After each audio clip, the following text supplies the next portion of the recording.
नमस्कार। मैं शुभकर्ण, सहायक आचार्य EFM। आज हम बीकॉम पार्ट प्रथम वर्ष के विद्यार्थियों के लिए Indian banking and financial system EFM paper second में यूनिट संख्या सेकंड के अंतर्गत, जो कि इस यूनिट का लास्ट चैप्टर है, बैंकर और ग्राहक के मध्य संबंध, relationship between banker and customer. सर्वप्रथम हम चर्चा करें, पिछले वीडियो में हमने अध्ययन किया था कि बैंकिंग क्षेत्र में कौन कौन से ऐसे नवाचार हैं, उनके बारे में बताइए। आज हम अध्ययन करेंगे बैंकर और ग्राहक के मध्य क्या संबंध है, जो कि आपके एग्ज़ाम में यूनिट संख्या सेकंड में 20 नंबर का क्वेश्चन आपके एग्ज़ाम में 100% ये आता है, जो कि आपके एग्ज़ाम में पूछते हैं कि बैंकर और ग्राहक से क्या अभिप्राय है और बैंकर और ग्राहक के सामान्य और विशेष संबंधों का आप अध्ययन कीजिए। इनके बारे में हम आज चर्चा करेंगे, जो कि आपके एग्ज़ाम में बहुत ही उपयोगी है। सामान्य संबंध और विशेष संबंध। सामान्य संबंध में हम चर्चा करेंगे कि बैंकर ग्राहक, पहले शब्द आता है यहाँ पर बैंकर। बैंकर क्या होता है? जिसका बैंक में खाता होता है और वो कस्टमर बन जाता है, क्योंकि रिलेशनशिप तभी क्रिएट होती है जब किसी ग्राहक का बैंक में खाता होगा। तो वो बैंकर क्या होता है, अपनी ग्राहक अपनी पूंजी जमा करवा सकते हैं बैंक के माध्यम से, तो वो बैंक कहलाएगा, जो कि अपने ग्राहकों से जमा स्वीकार करता है और आवश्यकता पड़ने पर ऋण एवं लोन उपलब्ध करवाता है। तो ये हो गया अपना बैंकर। दूसरा हम बात करें ग्राहक की। ग्राहक क्या है? ग्राहक वह है जो बैंक से सामान्य लेन देन करे, वो ग्राहक कहलाता है। जैसे बैंक में लेन देन करे, बैंक में पैसे जमा कराए, बैंक से निकाले, कोई भी व्यवहार करे चेक के माध्यम से, ऑनलाइन माध्यम से, तो वो ग्राहक कहलाता है। तो इसके मध्य हम सामान्य संबंध पढ़ेंगे, जो कि आपके एग्ज़ाम में हर बार, प्रत्येक वर्ष हर बार आपके एग्ज़ाम में प्रश्न अधिकतर ये पूछते हैं। Relationship between banker and customer. सामान्य संबंध, जनरल रिलेशनशिप, और दूसरा है विशेष संबंध, स्पेशल रिलेशनशिप। सामान्य संबंध में हम चर्चा करेंगे ऋणदाता व ऋणी के रूप में बैंकर, प्रन्यासी के रूप में अभिकर्ता और परामर्शदाता। ऋणदाता और ऋणी के बीच में भी एक संबंध होता है, क्योंकि जब बैंक में पैसा कस्टमर जमा कराता है तो ऋणदाता कस्टमर, ऋणी बैंक कहलाता है। तो डेटर और क्रेडिटर, लेनदार और देनदार की स्थिति भी इसमें पैदा होती है, क्योंकि ऋणदाता और ऋणी के रूप में बैंक के सामान्य संबंध पाए जाते हैं। प्रन्यासी को बोलते हैं यहाँ पर ट्रस्टी के रूप में, एज ए ट्रस्टी, क्योंकि बैंक एज ए ट्रस्टी के रूप में भी भूमिका का निर्वहन करता है। क्योंकि प्रन्यासी के रूप में कार्य करता है, तो एक प्रन्यासी और एक ट्रस्टी के रूप में भी एक सहायक भूमिका का निर्वहन होता है। तो एक प्रन्यासी के रूप में ही बैंक करता है, क्योंकि एक बड़ा क्षेत्र है, बड़ा है, तो एक ये ट्रस्टी के रूप में भी सहायक भूमिका का निर्वहन करता है। दूसरा है अभिकर्ता के रूप में। अभिकर्ता को यहाँ पर हम एजेंट भी कहते हैं। बैंक एज ए एजेंट के रूप में कार्य करता है कि लोन से संबंधित कार्य, फाइल से संबंधित कार्य, वो सामान्य संबंध के अंतर्गत आते हैं कि कस्टमर एक एजेंट के रूप में उनको एक दिशा निर्देश या उचित गाइडलाइंस उनको दें, जिसकी वजह से आप आसानी से कस्टमर कार्य कर सके। एक परामर्शदाता, एडवाइज़र भी है बैंक अनेक स्कीम्स के बारे में बताता है कि हमारे पास ये फैसिलिटीज़ हैं, ये लोन प्रोवाइड हैं इतनी रेट्स पे, तो एक परामर्श भी देता है कि कहाँ पर आपको इन्वेस्टमेंट करना है। तो ये बैंक के सामान्य संबंध में आते हैं, जो कि हमने पढ़े। सामान्य संबंध भी आपके एग्ज़ाम में कई बार पूछ लेता है कि बैंकर ग्राहक के सामान्य संबंध बताइए। तो मुख्यतः इसके 4 संबंध हैं, जो कि ऋणदाता और ऋणी के रूप में बैंकर, प्रन्यासी के रूप में, अभिकर्ता के रूप में और परामर्शदाता के रूप में बैंकर।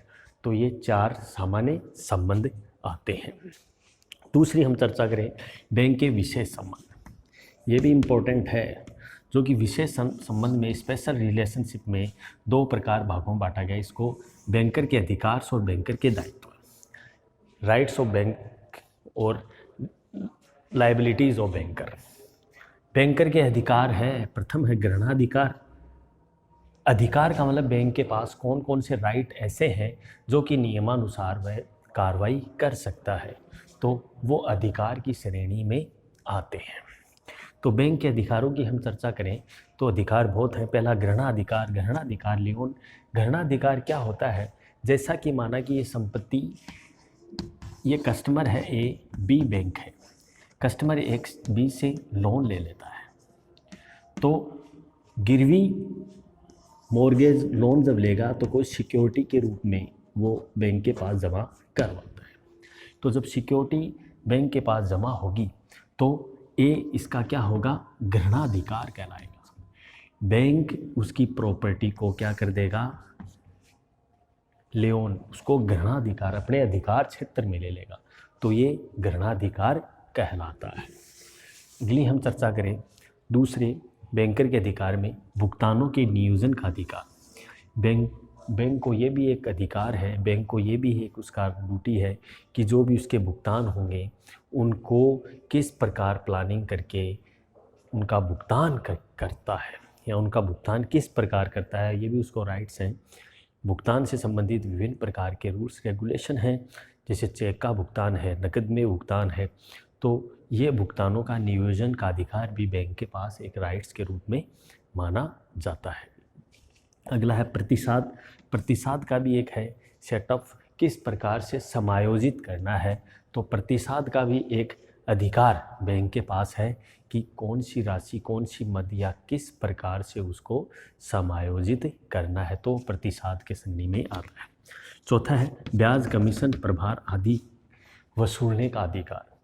इंटरेस्ट, कमीशन जो भी है, ब्याज है, कमीशन है, चार्ज है आदि को किस प्रकार से चार्ज करता है, किस प्रकार से उनको वसूलता है, तो उनसे संबंधी भी अधिकार मुख्यतया महत्वपूर्ण है, जो कि ब्याज, कमीशन।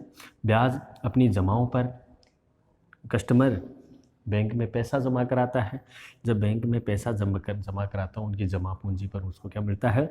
ब्याज मिलता है।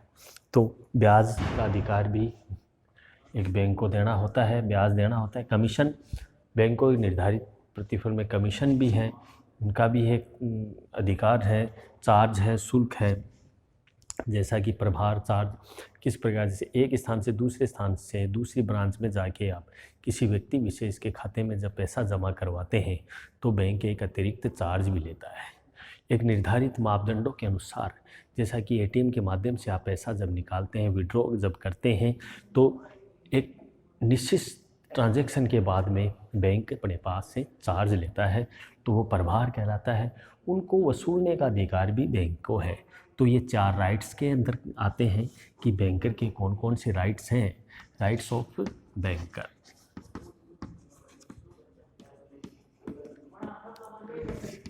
तो इस प्रकार बैंकर के अधिकार मुख्यतया चार भागों में इनको बांटते हैं, जिसमें ग्रहणाधिकार, भुगतानों के नियोजन का अधिकार, प्रतिसाद और ब्याज, कमीशन, प्रभार आदि वसूलने का अधिकार सम्मिलित है। अगली हम बात करें अंतिम, बैंकर के लायबिलिटीज़ कौन कौन से हैं, बैंकर के दायित्व कौन कौन से हैं।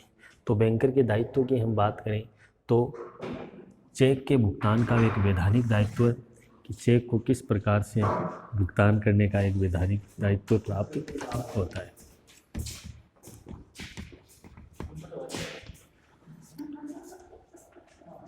चेक के भुगतान का वैधानिक दायित्व एक बैंकर्स को प्राप्त है, जो कि एक महत्वपूर्ण है। ये खातों की गोपनीयता बनाए रखने का अधिकार। खातों को किस प्रकार से गोपनीय रखते हैं या किस प्रकार से उसको गोपनीय बनाया जाता है, उनसे संबंधी अधिकार भी इसमें शामिल हैं, या उनसे संबंधी दायित्व भी हैं। क्योंकि चेक जब हम कस्टमर बैंक के पास जमा करवा देता है तो बैंकर का ये भी एक लायबिलिटीज़ होती है कि उनका भुगतान टाइम पे करवाएं, और खातों की गोपनीयता भी रखने का अधिकार उनको प्राप्त होते हैं। तो ये बैंकों में एक मुख्यतया पाई जाती है, जो कि खातों की गोपनीयता बनाए रखने के अधिकारों को मुख्यतया सम्मिलित किया गया है। तो इस चैप्टर में मुख्यतया दो चीज़ें हैं जो कि आपके एग्ज़ाम में अधिकतर यही पूछते हैं कि बैंकर और ग्राहक के मध्य क्या संबंध है, सामान्य और विशेष संबंधों की या सामान्य विशेष संबंध के बारे में आप बताइए कि इसके सामान्य संबंध कौन कौन से हैं और विशेष संबंध कौन कौन से। तो मैंने जैसा आपको बताया, इसकी पुनः हम रिवीजन के रूप में देखें तो सामान्य संबंध में जनरल रिलेशनशिप में ऋणदाता व ऋणी के रूप में बैंकर कार्य करता है, परिणाशी के रूप में, ट्रस्टी के रूप में, एजेंट के रूप में और परामर्शदाता एडवाइज़र के रूप में भी ये कार्य करता है। तो जो कि एक महत्वपूर्ण शैली के रूप में सहायक है, जो कि सामान्य संबंधों में 4 संबंध महत्वपूर्ण हैं, ऋणदाता व ऋणी के रूप में, परिणाशी के रूप में, अभिकर्ता के रूप में और परामर्शदाता के रूप में बैंकर के 4 सामान्य अधिकार हैं या 4 सामान्य संबंध हैं।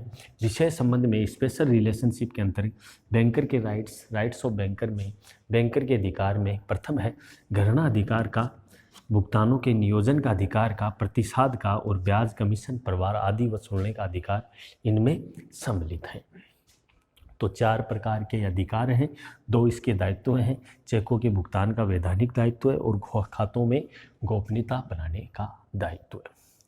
जैसा कि आप इस वीडियो लेक्चर में हमने अध्ययन किया कि बैंकर और ग्राहक के मध्य ये संबंध है, ये चीज़ें व्यवहारिक जीवन में भी हमें काम में आने वाली हैं, जो कि हम सामान्यतया बैंक के माध्यम से जब लेन देन जब करते हैं तो इन दोनों संबंध हमारे सामने उत्पन्न भी होते हैं। तो इस प्रकार बैंकर ग्राहक के रूप में समझें, क्योंकि बैंक ग्राहक दोनों ही एक महत्वपूर्ण चेन के रूप में है, क्योंकि बैंक ग्राहक होंगे तभी बैंक महत्वपूर्ण रूप से कार्य कर पाएंगे। बिना ग्राहक के बैंक भी कार्य नहीं कर पाते हैं, क्योंकि बैंक में जब कस्टमर होंगे तभी ही बैंक सामान्यतया संचालित होते हैं, क्योंकि भारतीय रिजर्व बैंक अधिनियम या भारतीय रिजर्व बैंक रेगुलेशन एक्ट के तहत बैंक कार्य करते हैं, जो कि आरबीआई उस पर नियंत्रण करते हैं। तो इस प्रकार बैंकर में कस्टमर की महत्वपूर्ण भूमिका जब होती है तभी बैंक और ग्राहक के मध्य आसानी से संबंध बनाए जा सकते हैं। तो इस प्रकार बैंक और ग्राहक के मध्य 2 मूलभूत रूप से संबंध हैं, जो कि मैंने आपको अभी बताया, सामान्य संबंध में और विशेष संबंध में। अगर ये दोनों संबंध बना के बैंक और ग्राहक मुख्यतया चलता है तो आसानी से एक महत्वपूर्ण भूमिका का निर्वहन भी कर पाते हैं, जो कि बैंकर ग्राहक के संबंधों के बारे में सारगर्भित या मुख्यतया विशेष बातों को ध्यान में रखते हुए आपस में रिलेशनशिप बढ़ाने में इनकी महत्वपूर्ण भूमिका भी होती है। तो इस प्रकार बैंक और ग्राहक एक सहायक तरीके से भूमिका का निर्वहन करते हैं, जो कि एक महत्वपूर्ण भी है। तो आज हमने सामान्य संबंध और विशेष संबंध के बारे में, दोनों के बारे में हमने पढ़ा कि बैंक और ग्राहक के मध्य कौन कौन से जनरल और स्पेशल रिलेशन है, जो कि एक कस्टमर और ग्राहक दोनों या कस्टमर और बैंकर दोनों मिलके क्रिएट करते हैं। तो इस प्रकार आपके एग्ज़ाम में इससे संबंधित प्रश्न पूछते हैं, जो कि आपके यूनिट संख्या 2 का बहुत ही उपयोगी टॉपिक है और आपके एग्ज़ाम में इनसे संबंधित प्रश्न अधिकतर पूछ ही लेते हैं कि सामान्य संबंध के बारे में बताइए या विशेष संबंध बताइए, या बैंक और ग्राहक की परिभाषा दीजिए, इसके सामान्य और विशेष संबंध कौन कौन से हैं। तो इस प्रकार ये टॉपिक आपके एग्ज़ाम की दृष्टि से भी उपयोगी है। इनको आप जो कि नोट्स के रूप में आपको हम उपलब्ध करवाएंगे नोट्स, तो उनके माध्यम से आप इनकी गहनता से अध्ययन कीजिए, क्योंकि ये आपके यूनिट संख्या 2 का बहुत ही इम्पोर्टेंट टॉपिक है, जो कि आपके एग्ज़ाम में 100% अधिकतर ये प्रश्न पूछते ही हैं। तो हम इस वीडियो के माध्यम से, जो कि इस वीडियो लेक्चर के माध्यम से आशा करूँगा कि आप इसको आप घर पे भी अच्छे से पढ़ें, जिससे आपके एग्ज़ाम में इनसे संबंधित अगर प्रश्न आए तो आप आसानी से कर सकते हैं। तो हम इसी क्रम में बैंक और ग्राहक के मध्य विशेष और सामान्य संबंधों के बारे में हमने गहनता से अध्ययन किया। अगले वीडियो में हम पढ़ेंगे यूनिट संख्या 3 इंडियन बैंकिंग फाइनेंशियल सिस्टम में चेक के बारे में, नेगोशिएबल इंस्ट्रूमेंट एक्ट उसके बारे में पढ़ेंगे और कौन कौन से हैं उनके चेक की परिभाषाएं, चेक की विशेषताएं कौन कौन सी हैं और बैंकिंग जो रेगुलेशन 1949 है उनकी क्या क्या विशेषताएं हैं उनके बारे में हम संक्षिप्त रूप से अध्ययन करेंगे। बहुत ही बहुत धन्यवाद। Thank you very much.